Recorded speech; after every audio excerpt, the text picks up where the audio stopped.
วัสดีจ้ามื้อนี้ปนิดมาแนะนำสถานที่เที่ยวค่ะอยู่ประจวบคีรีขันธ์ค่ะบ้านปนิดอยู่อำเภอกุยบุรีแต่อยู่ตรงนี้เขาเรียกคลองว่านค่ะไผพันไปพันมาแวะมาเที่ยวได้ค่ะ อาหารแซ่บค่ะขั้วฟ้าทลายโจรเนี่ยก็แซ่บค่ะอาหารราคาประหยัดค่ะราคาประหยัดแซ่บทุกเมนูค่ะ เพราะว่า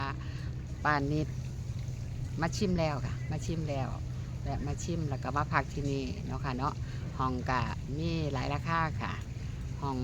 คู่ห้องเดียวห้อง4 คนห้อง6 คนแล้วแต่เนาะค่ะเนาะถ้าวันธรรมดาห้อง2 คนเนาะห้องคู่กะสิประมาณ500ก็ถือว่าบ่แพงค่ะบริการก็ดีเจ๊ก็ใจดีนะทักทายเป็นกันเองค่ะแนะนำผ่านไปผ่านมาแวะค่ะอยู่ในติดทะเลเลยค่ะแล้วก็สิมีสะพานยางลงไปเบิ้งน้ำทะเลแล้วก็ถ่ายรูปอยู่หน้ารีสอร์ทนี่ก็มีเพิ่นตกแต่งเนาะค่ะตกแต่งวิวถ่ายรูปแนว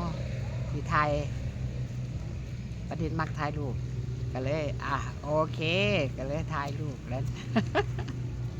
มีคนมักถ่ายรูปอยู่แล้วจ้ะทักทายกันเนาะค่ะเนาะพันไปพันมากก็แวะได้จ้า